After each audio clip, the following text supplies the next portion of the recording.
morning, everyone. Welcome to a new session of the TeTra seminar.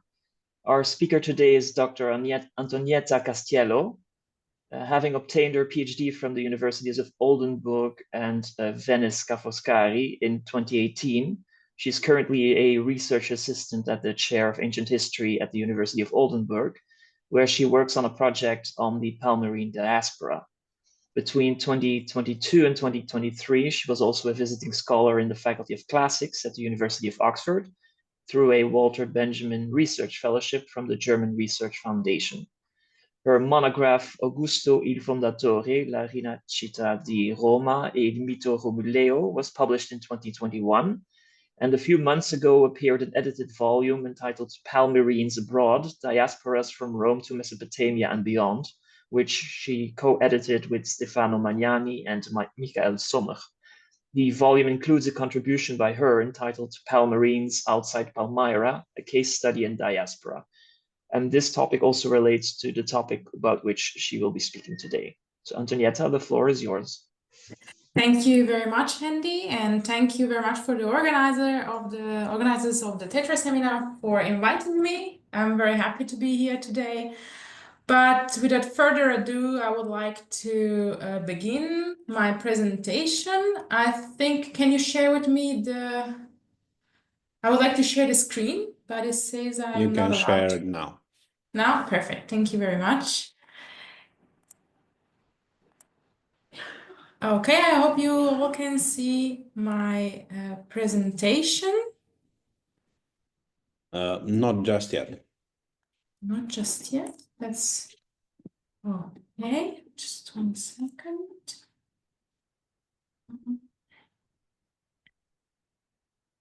To me, appears that you could see it. Okay, maybe let's do like this. Here we go. Can you now see it? Yes. Okay, perfect. Just 1 second. I think you need, yes, to switch the view. Yeah, I have a problem because I have 2 screens here and do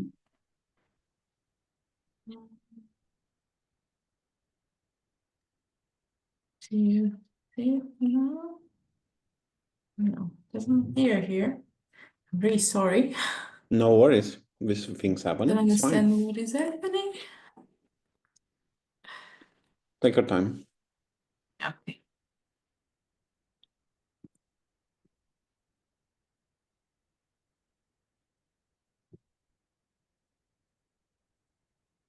Since yesterday worked, but today seems not. Well, we can retrace our steps. Whatever we did yesterday Okay. worked. Let's try to do that. And so, but it's always like that. Yes. Okay.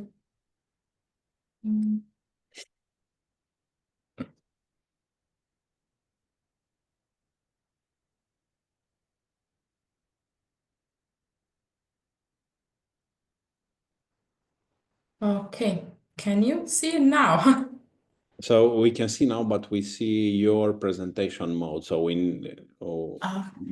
there should be a way when you do what you did earlier to switch between types of views. I think if you go back to presentation mode, and then there's a button above that you should be able to use. 1 second. Oh.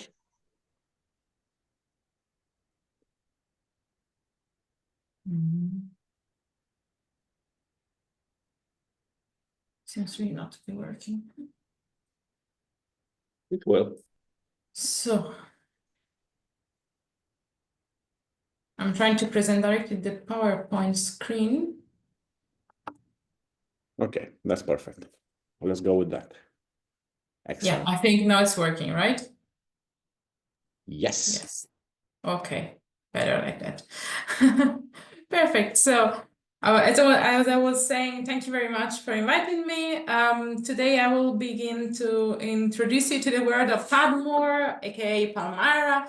If you don't know already something about it, I will try to explain a little bit who the Palmyrenes of the diaspora were, what do we mean with Palmyrene diaspora, and where did they go? Where they were in the ancient world?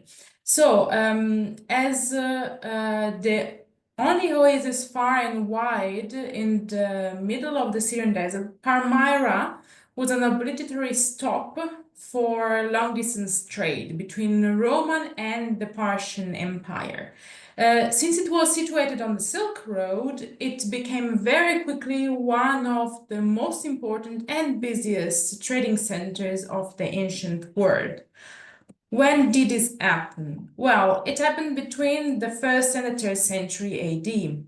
This was especially in the period when Palmyra was under Roman influence. I talk about influence, but not Roman rule, because Palmyra had a specific situation. It was much more free than any other city in many other provinces. And during this time, perhaps due to the economic expansion of their city, of the city, or out of interest in better opportunities outside Palmyrene borders, many Palmyrenes began to emigrate. The Palmyrenes, sometimes I will use Palmyrenes, sometimes Tadmorians. I say it just because Tadmor and Tadmorians is how the city was called by the locals and how they call themselves, while Palmyra and Palmyrenes, this is a really important thing to say. Palmyra and Palmyrenes was the Greek name of the city, which was also then used by the Romans. So the Palmyrenes were thus the protagonists of a voluntary migration movement that took them to almost all parts of the ancient world, while maintaining what I would say their connection to their homeland. When we talk about this migration, we actually talk more specifically about the Palmyrene diaspora. But usually for the ancient world, we are used to the Jewish diaspora, and therefore it's important to say, what do we mean with Palmyrene diaspora? So very quickly, what I can say to you is that today the term diaspora is usually used to describe the dispersion of a group of people with some with the same heritage, with the same culture, language, religion, who settle in a foreign country after leaving their homeland. Such dispersion can be forced and therefore the result of external factors like the Jewish or the African diaspora, but not only and not necessarily. There are other kinds of diaspora. It can also be a choice sometimes. And this is the case of the modern Chinese diaspora or the ancient Palmyrene diaspora. For the last cases, the word diaspora has to be redefined starting by etymology, which is the Greek one from the word, the verb diaspero. And this verb is very evocative. Evocative of the gesture of a farmer, the scattering seeds in the field. The seeds, we have to think, are carried by the wind, fly around and scatter, some closer and others further away from where they were sown. Thus, for many groups, diaspora can be a more or less conscious decision to move away from the motherland, reaching more or less distant places. So this is how I would define diaspora in order also to use it for the Palmyrenes. And now, very briefly, who were the Palmyrenes who took part in this diaspora? Well, they consisted mainly of two groups, which can be distinguished by profession. Firstly, we find Palmyrenes who were involved in trade like merchants, caravan leaders, and ship owners, often also accompanied by all their staff. These traders were very mobile and could travel back and forth along established trade routes, following their caravans or ships and acting as intermediaries also between other Palmyrenes abroad and Palmyra itself. Alternatively, they lived abroad permanently, but maintained very strong links with their motherland. The second main group, and this is what I show now. I mean, for the merchants, we can use the Silk Road as main trade route. But for the second group, I'm showing here a map which shows only a part, actually, of where they settled. So the second main group of the Palmyrenes in the diaspora consisted of soldiers from specialized auxiliary units. The recruits from Palmyra were known above all for their skills as mounted archers and camel riders. Often the Roman emperors stationed them in those provinces where their skill were particularly useful and could be seen as could be used as a surprise factor. Who would expect a camel rider in Dacia, which is nowadays Romania, or who could expect a Palmyrene in Egypt? No? So some remained in Syria. Not all Palmyrene soldiers moved around the Mediterranean, and there they served as the so-called Cors Viginta Palmyrenorum, while others were stationed in other provinces, as Numidia, as I said, Dacia, Egypt, and many others. And but this division between merchants and soldiers is just it's a brief, I would say, quite canonical. It became quite canonical division of the Palmyrenes of the diaspora, and I find it somehow limiting. It's limiting to admit that all Palmyrenes of the diaspora are included in just these two groups. So this binomial is actually not comprehensive of all the other people who took part in the diaspora, but of whom we don't know much, unfortunately. So anyway, in my opinion, it's more appropriate to say that each inscription contains the details for the reconstruction of the identity of each individual Palmyrene who wrote it, and sometimes or sometimes had it written for him or herself. Thus, in order to speak of our Palmyrene identity, we must first speak of identities in plural and self-representation, because we know what each Tadmurian chose to tell us about him or herself. So these two groups are actually what the scholars could and how the scholars understood the interpretation of the inscriptions. What can we understand is that mainly there were these two groups, but since it's not only like that, I would try to actually analyze each text as a unicum, as unique, and see each Palmyrene identity have a look at each Palmyrene identity for itself. So, how does one know all this? How did historians manage to trace the movement of the Palmyrenes of the diaspora and grasp their identity? Well, through the inscriptions they left behind. And here we talk about, finally, the texts. So these the inscriptions of the Palmyrene diaspora number roughly 100. They could be maybe more, a few more if one counts some not published or in which are still which are very fragmentary and so in a very bad condition, not readable, and maybe we could arrive to 150, but there is no certainty. The diaspora inscriptions are therefore few, as I said, and really with just various exceptions, not very chatty, I would say.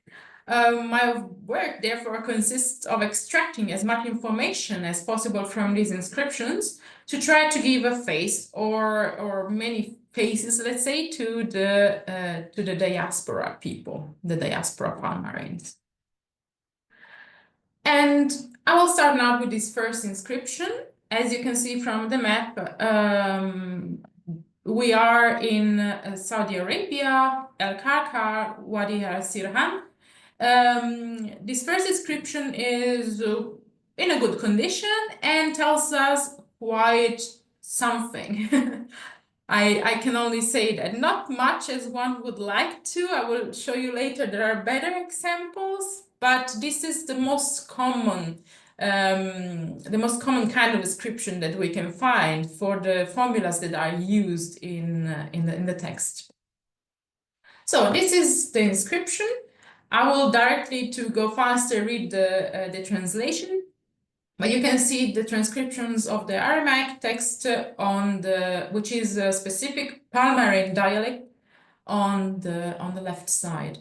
So in the month of Siwan, the year 485, may Bagashu be remembered, son of Kamla, son of Shahat, for good, carved by his son.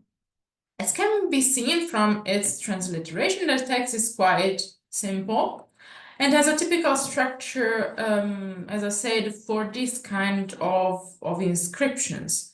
There is the name of the deceased, to whom the stele is dedicated, a brief genealogy. He says he's the son of Kamla and the grandson of Shahat. A date, which may appear sometimes at the beginning, like in this case, sometimes at the end of the text. And here we are fortunate enough to also have the signature of the dedicator, who should have been the son of this Bagashu. The language of the inscriptions, as I said, is the Palmyrene dialect, albeit with one exception. And this is quite interesting. This exception, which is part here of the text, is the verb palas in line 6, before it's written that it's carved by his son. So the verb carve. Actually, this is not a typical Palmyrene verb. Various hypotheses have been made as to why such alternative could have been used here. Is it a rare variant? Yes, for sure. Seems to be used in Palmyra, but not so often, so it could be that. Could be a loan from other languages. Yes, it could be. I mean, there is the Akkadian palashu, which means to cut. So could be this one an option. And it could actually explain why we have these funerary inscriptions in Saudi Arabia. It could remember, there could be a connection with the Mesopotamian cultures, with the Akkadian, that's why this Akkadian verb could have been taken into the inscription. And we know that that Palmyrenes were often in Mesopotamian because they had a close trade relationship with the locals. It could also be actually a linguistic choice made by the engraver, who was not Palmyrene, probably. This is also an opportunity. Or we could be in front of a case of phonetic shift for metastasis. The verb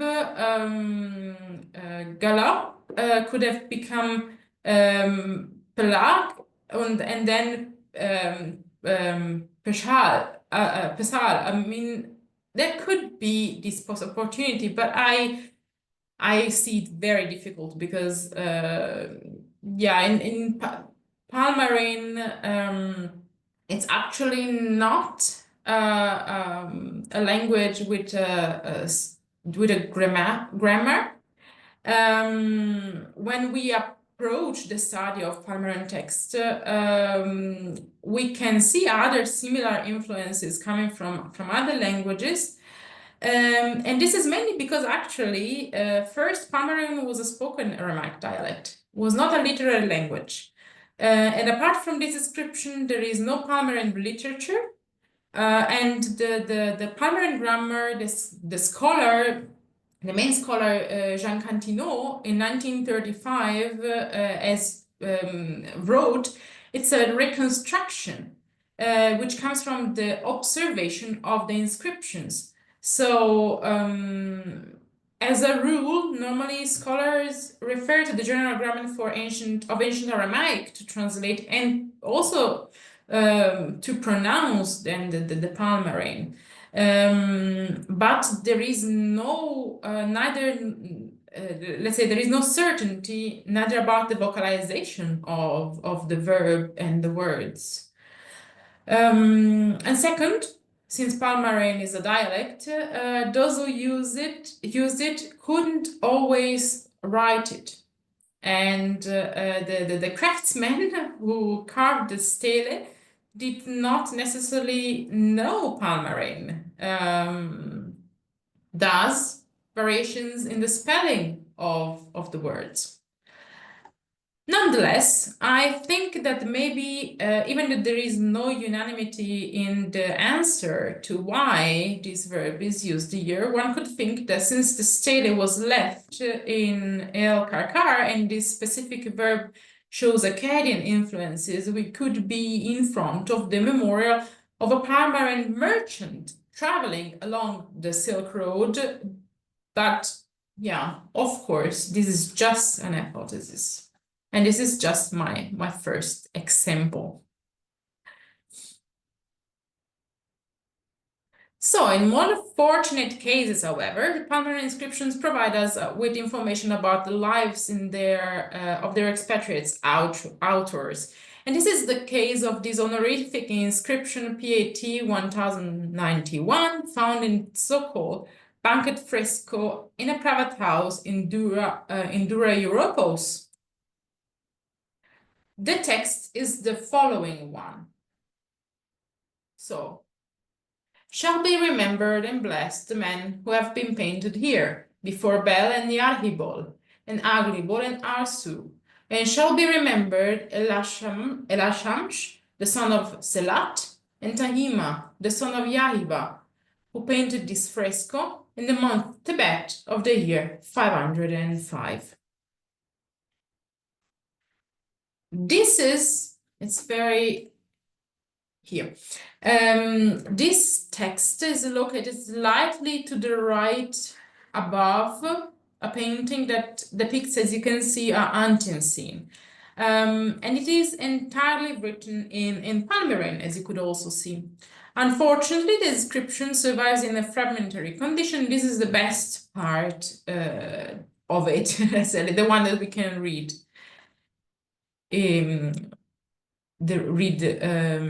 Easily. At the beginning of the text, one can read the request of the gods, may be remembered and blessed the men who have been painted here. The request is addressed to the gods Yaribol, to the sun god Aglibol, to the caravan, to the Yaribol, who is the sun god, to Aglibol, who is the moon god, and to Harsh, who is the protector of the caravans, also so-called the caravan god. And according to a read from Lucinda Dirven, also to the main deity of the Palmyrenes, Bel. What differentiates the inscription from others is that it was authored by the painters themselves and not by the painting patron. The painters were of Palmyrene origin, and this is clear from their names and from the fact that the dedication is addressed to specific Palmyrene deities. On the one end, due to the use of the Palmyrene language, the Palmyrene origin of the names and the dedication to the deities from the Palmyrene pantheon. Thanks to this scholar, I have been able to confirm the origin of the inscription as a work of two Palmyrenes, the two Palmyrene migrants. That's clear. On the other end, the two painters seemed well included in Dura-Europo's life, since their service were asked for a very important house. This so-called fresco house is one of the most important and the richest houses in Dura-Europa. So this means that these two painters probably had already an important status in the city, or at least they reached it. But nonetheless, they seem to have preferred to use their native language to, let's say, sign their work and to evocate their native deities as witnesses for their work. So, yes, they were outside Palmyra. They seemed very well integrated. They seemed appreciated by the locals, but they still wrote everything in Palmyrene and still adored their deities. And this is an important factor of how they wanted to be represented, or better, how they wanted to represent themselves and to be seen. Another beautiful example of the Palmyrene inscription of the diaspora is the PAT 248, and it's an altar from the 2nd century AD found in the Orti Mattei in Rome. It's actually the one that Andy used for to advertise my presentation of today. The text is bilingual, as you can see from the pictures, as the ones found often actually in Palmyra, but really in Palmyra itself was often used Greek, and Aramaic together, or sometimes also Latin and Aramaic. But outside Palmyra, this seems something very specific. On the front, as you can see, it's the picture on the left, stands the representation of the god Sol Invictus and a Latin text, while on the left, actually for you now is on the right, but it's the left side of the altar. There is the god Malakbel riding a chariot while he's being crowned by a Nike victory. Underneath the relief, we can see a Palmyrene text. On the other side, that I couldn't show because I couldn't find a very good picture of them, on the right side, there is a bearded male figure appearing holding a scythe, and usually is recognized as the god, as the deity Saturn. While on the back side of the altar, one can see a cypress tree clasped in a kind of bow, and with a boy emerging from its foliage carrying a goat on his shoulders. Very specific representation. But what is more interesting are these two texts and how do these texts read? So the first one, text A, which is the Latin one,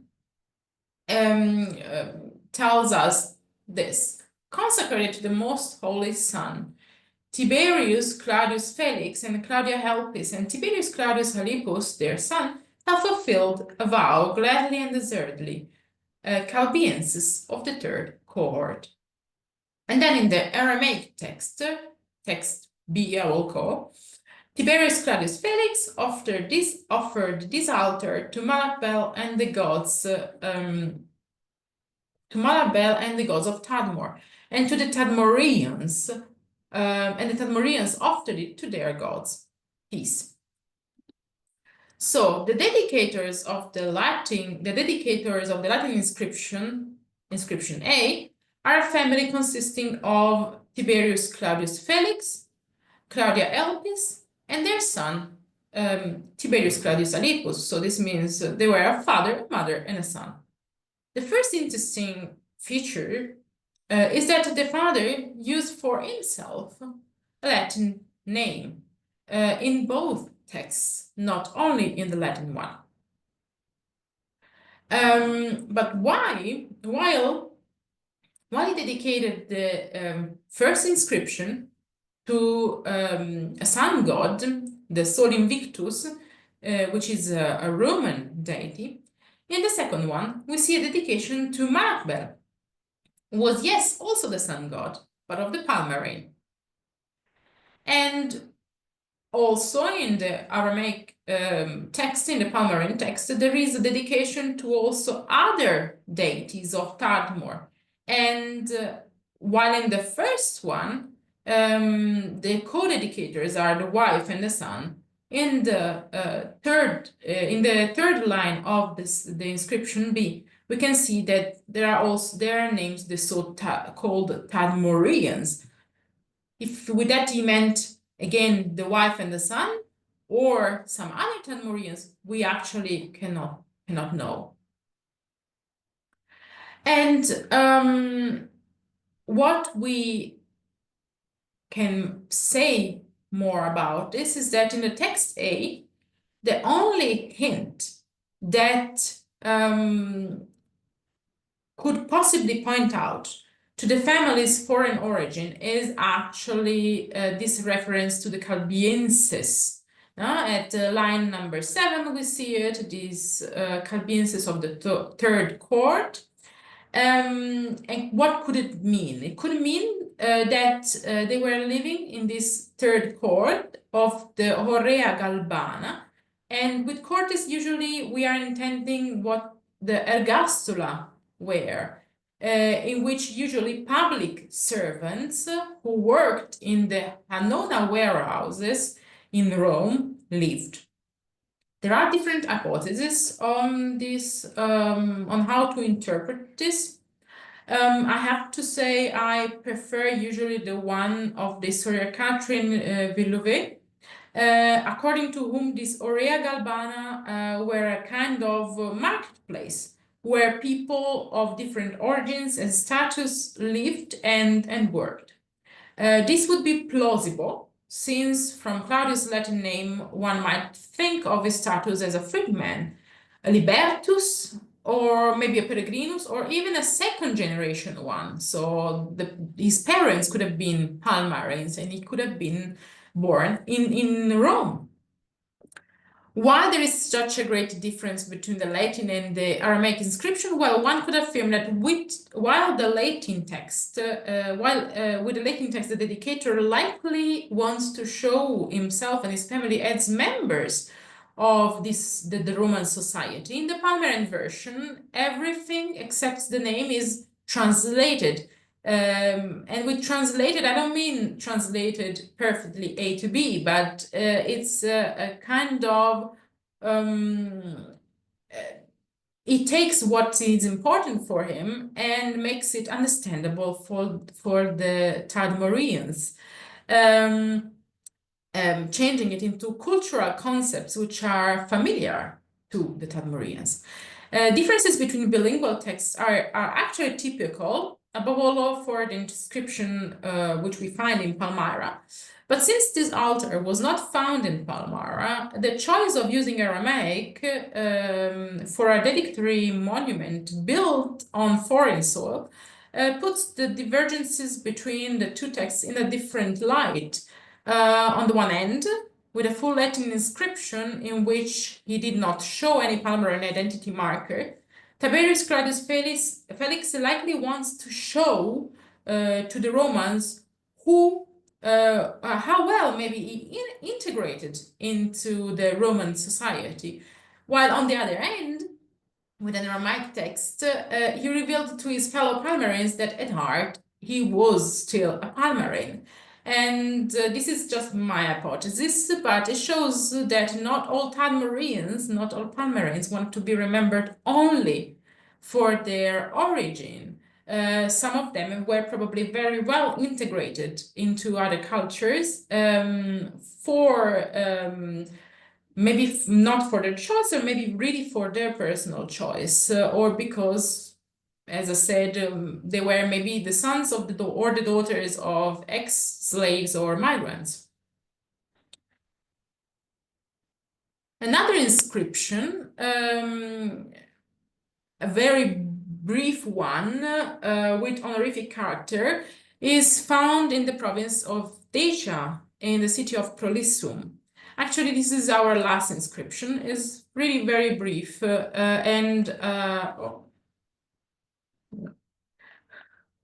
it's really very brief and it's actually only in Latin.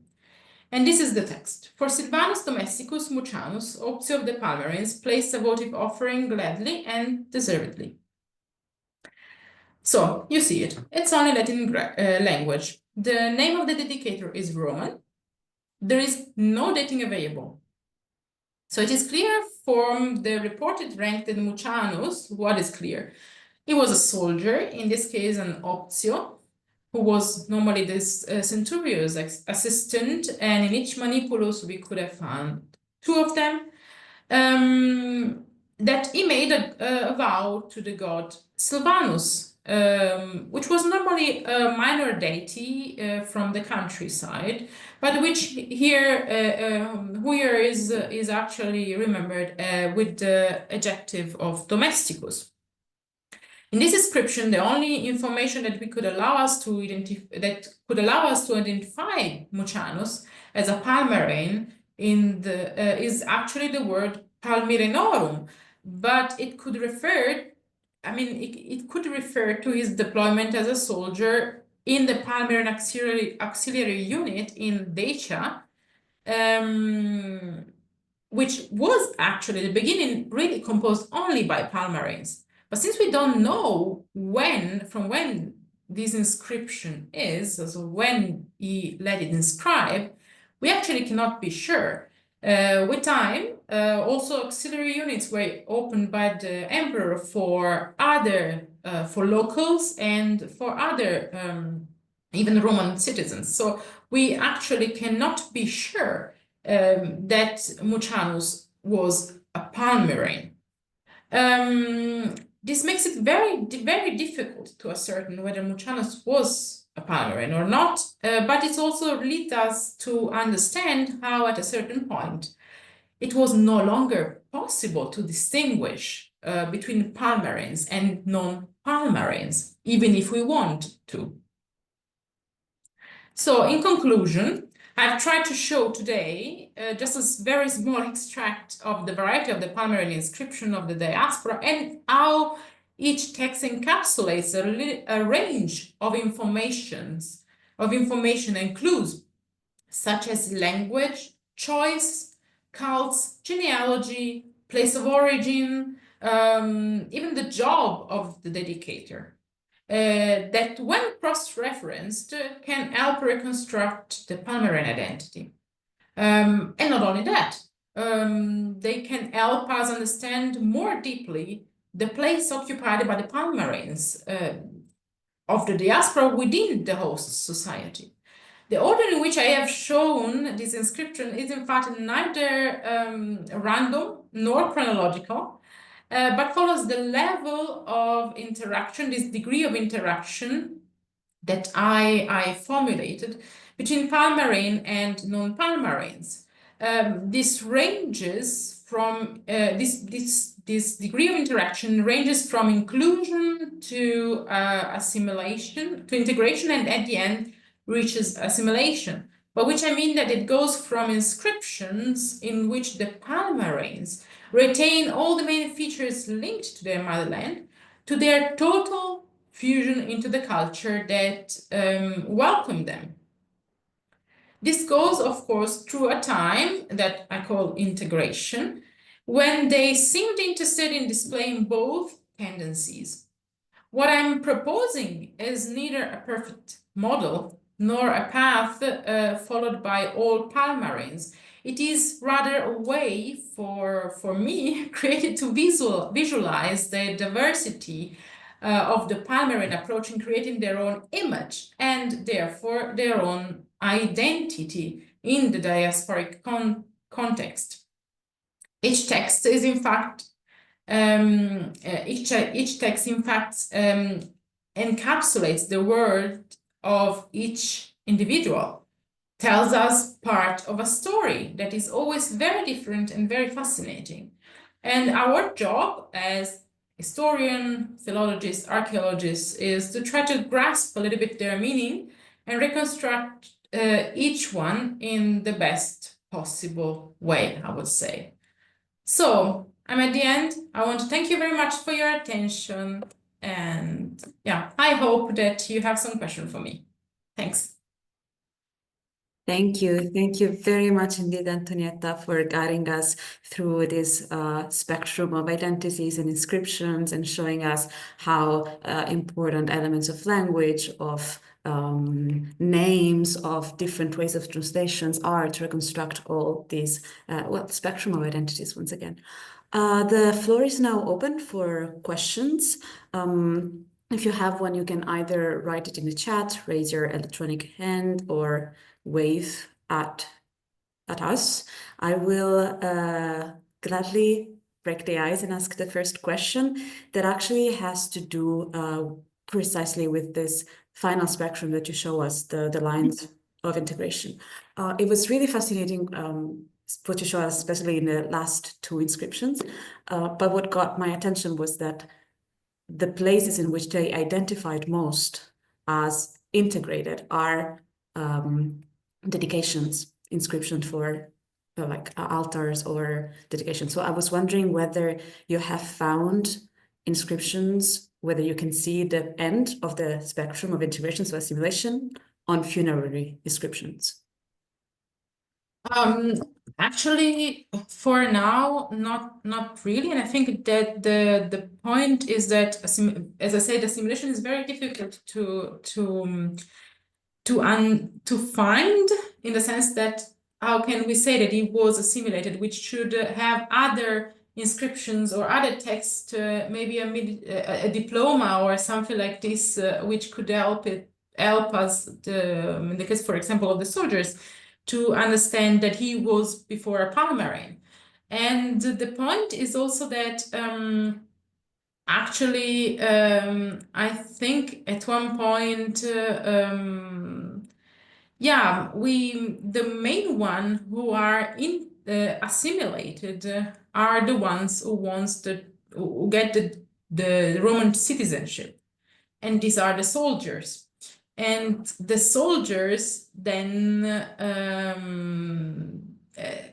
tend to write in Latin, and the majority of the inscription for soldiers are not funerary. So for now, I didn't find one, but of course would be very, very nice to find one.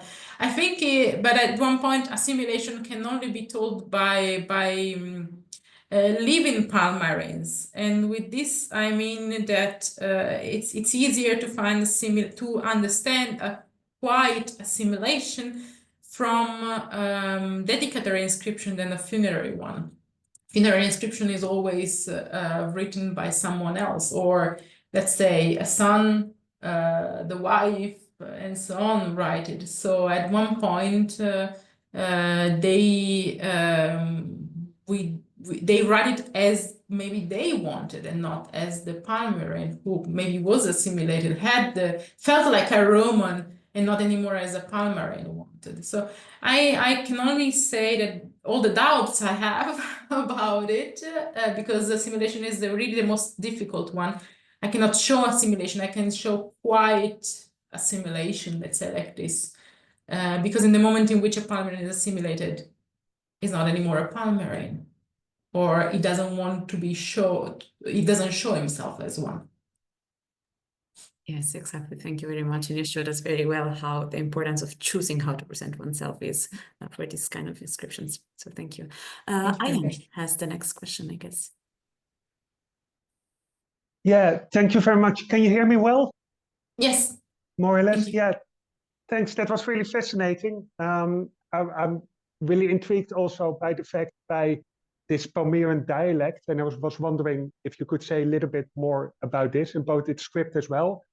And I was triggered here because I find it really interesting that people are able to write in Palmyrean Aramaic so far from their homeland, right? Because the fact that, well, the one you shows here, that in Rome, these people are able to write in their home language. You know, that you need an infrastructure for that. You need people that are literate. You need people that know how to carve these texts.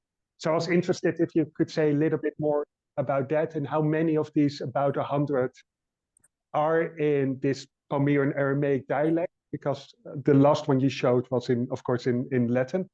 And if you see in the Palmyrean writing kind of a development in perhaps its style or its paleography throughout these roughly 200 years that you have these inscriptions.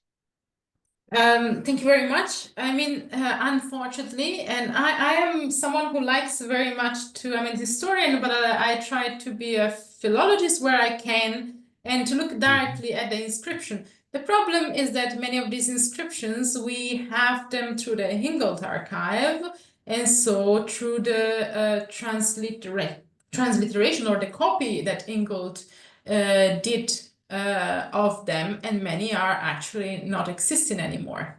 Some of them, unfortunately, yeah, some of them are, for example, this is why I couldn't give you the picture of this one of Piety 16, because as it seems around, I think, end of 19th, beginning of 20th century, was seen in a bazaar and then disappeared. Probably seems that maybe it came out now again somewhere since some years, but many inscriptions are on the black market as the monuments. Yeah, so we cannot. I know that, for example, Rubina Raja is doing a huge work in collecting all of them, all of the portraits or of the inscription representation and so on, pictures. And there was published the Ingold archive. You can find it in, I think, 4 volumes. And there is what is left of the knowledge of this, but unfortunately, many of them, we cannot see them by our own. So unfortunately, I cannot, if I have this doubt about the verb to carve here, the first thing I would have done, for example, is to look at the inscription, but this was not possible. So it's kind of very difficult sometimes. I'm really sorry. This is maybe not the answer you wanted to have. So but from a paleographical point of view, I can also not say much, because we have different, since we are talking about the diaspora, we have different descriptions around the Mediterranean and the Near East, and not always Palmyrenes were carving them. So we can think there was a kind of these craftsmen who were doing it were locals in Rome or somewhere else. So I don't think the Palmyrenes were doing it by their own. And this is why I cannot say much also about it. And this is why also we find mistakes, misspelling, and we find sometimes the usage of different words. Today with this, I would answer a little bit what you asked at the beginning. And the Palmyrean dialect, as I said, is a dialect. So it's not a language, it doesn't have a specific grammar, even if Cantillon tried to reconstruct it. And we could say it takes back many things, many probably vocalization from the ancient Aramaic. But sometimes mixes also words, and the Greek influence was very strong in Palmyra. We have found often inscriptions in Greek and Aramaic. Palmyra is also quite seen as a polis at one point. I don't agree totally with that, but scholars theorized that because it had a polis-like structure with some administrative and some specific roles which were taken really from the Greek polis, one could say that the Greek influence was very strong in Palmyra. That's why we can find often also the structure of the word filet, for example, that is used to remember those. Now I have from the English word, I have the German one in mind, so I'm really sorry. So we find the Stämme. Voices? It's a Stamm, Stämme in German, which is basically stem in English. Stem. Sorry? It's stem in English. Okay, yeah, okay, that's why I'm probably. So the stems were recognized with also in Greek inscription with also with Greek words. And but what is interesting is that outside Palmyra, this stem structure, which was typical of Palmyra, it's not found anymore, and neither the word for it. I analyzed the word. I tried to have a look if it's one could find it in as filet or as the sons of, because that's how in Palmyrene stem would be often referred to, but there is nothing. So what I think happens to the language is that also it changes in the diaspora what words they use, as also changes the gods to which they refer. So they don't anymore refer to the gods of these stems, but they refer of their own stems, but they refer to main to more important gods who are actually the main one of Palmyra. So they are important for every Palmyrene, not only for their own stem. So what I can say of the Palmyrene dialect is that it's very much connected also with the language choice is very much connected in the diaspora context with the religion choices they made outside Palmyra and their identity choices in general. Sorry, I hope, please tell me if I missed something. No, this was great. Thank you very much. Okay. Yes, thank you indeed. Mara. Hi, Antonietta. Thank you so much for this. Okay, I have a couple of points which I'm sure you'll disagree with. Why do you insist on the fact that Palmyrene is not a language? I mean, Palmyrene is one of the most important varieties of Middle Aramaic. So, and also, I mean, the fact that it did not develop immediately as a literary language, why does it make it less, so to speak, if I understood correctly what you meant?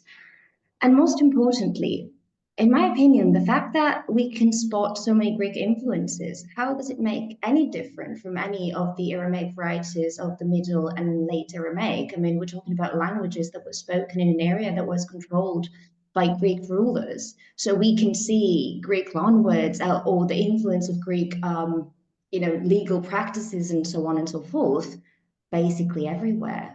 So I don't see how in this respect Palmyra is any different from, I don't know, the inscriptions that we find in other languages of the area. But now about the verb that we've been discussing here, this carved verb, have you checked if the loanword entered other varieties of Aramaic on the comprehensive Aramaic lexicon online on the CAL? To see if the root, okay, and what did it say? This is literally the first instance. No, actually, it doesn't come anything out. Okay, so this is the first instance. Comes for Galap, yeah, but not for this one. Okay. Okay. Because I mean, I don't know. I mean, I have many doubts about the reasons why this word, like the use of words, might pop up at some point. But no, I mean, and also I'm sure you're aware that this idea that gulp is actually a loan word from Greek or the other way around, that is still disputed. I mean, we find it everywhere, and it's still impossible to define whether it's Aramaic into like Greek or the other way around. Grapho. Yeah, indeed. I know that, but that's why also I didn't show it as possibility, because I don't agree with it. In this case, actually, I would have been interested in seeing the inscription, because there is a letter missing in between, and it could be also something else. Could be even a name. For as much as I know, it could be from, I don't know, for his by his son, and then the name of the son. I don't think it's that, but it could also be an opportunity. As we discussed also with a colleague of mine about it. And for the language, I don't mean to diminish the Palmyrean language in this case, but it's a dialect because it's not written. In this sense, that's what I mean. So if you don't have any written source, it's not a literary language. This is the difference I made. So what is the difference between a literary language and a language? See what I mean? But I didn't say that it's not totally a language at all. I just say it's dialect because it presents a lot of different forms and a lot of changes in itself. And it's not structured as we would have expected from a language that it has also a literature which gives us more opportunity to see how it worked, how the grammar worked. Yeah, okay. And I don't know, the other question, sorry, I don't know if I remember. About the presence of Greek influence, how is that different from other, neighboring varieties of Aramaic spoken in the area? You mean, I mean Greek influence in the sense of on the Aramaic, or Greek influence in the sense that we find inscription in both languages, Greek and Aramaic? I mean, we find bilingual inscriptions also in ancient North Arabian, for instance. So I mean, bilingual inscriptions, Greek and local languages are fairly common almost everywhere in Mesopotamia and Arabia. So my impression is that you were saying that the influences from Greek were specifically like more important in Palmyrean for reasons that I couldn't quite grasp. So I was asking you to expand on that point. No, it's just that the structure of the social structure of Palmyra with specific roles, the strategos or there is a boule, or read the structure of Palmyra. It's what influenced also the Aramaic more in the sense of how to think at these roles than really the language itself. Thank you. Yes, thank you. We have time for a brief question. I think Andy has one. Yeah, thank you. I have a question about the use of dating systems and the link to integration, level of integration, because you show in this one, they're clearly using the Seleucid calendar, and the month system is the Babylonian one. Do you have examples of inscriptions where they're using other dating methods? Yeah, actually, I have from Socotra, this beautiful place, the Hawk Cave has this one, and if I'm not wrong, this is the Hebrew calendar. It's not the Seleucid one. Because from Tammuz should be the the June, July. So in this case, I think it should be like the 21st of July. I'm not 100% sure because I'm not so good in it, but I think this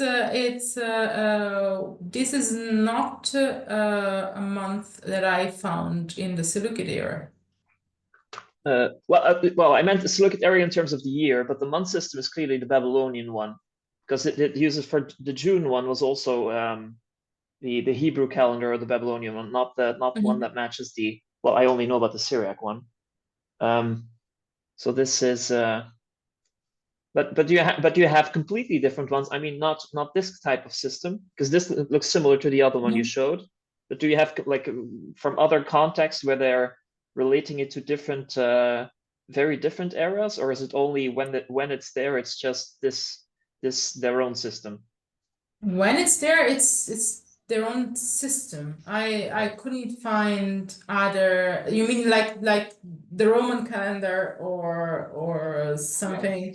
Something like that, yeah. Yeah, I think I am not sure now because I have still to look better at the Greek system. But no, I think it's the same. Yeah, because I guess one could. I mean, okay. Oh.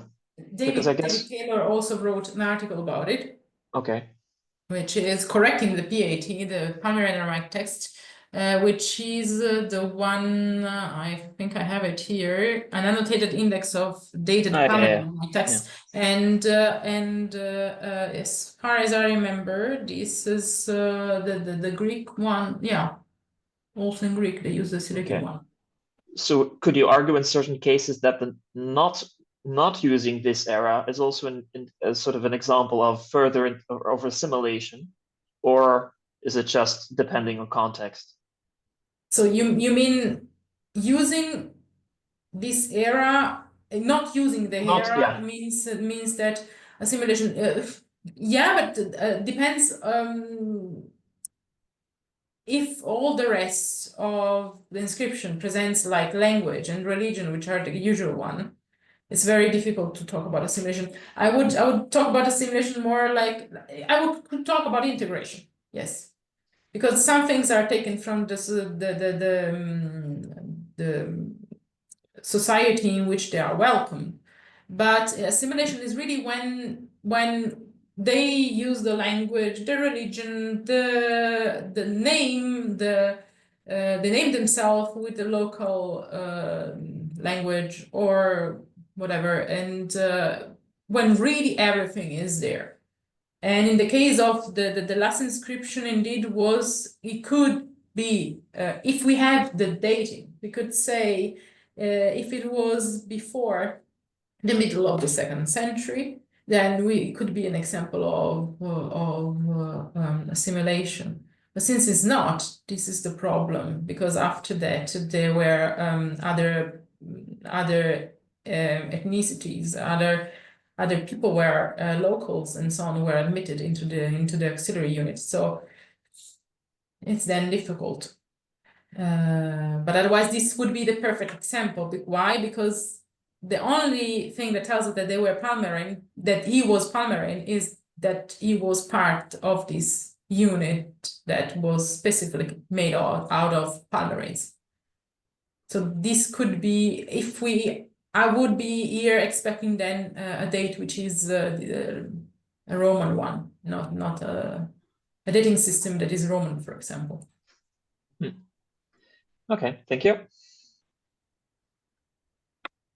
Thank you very much indeed.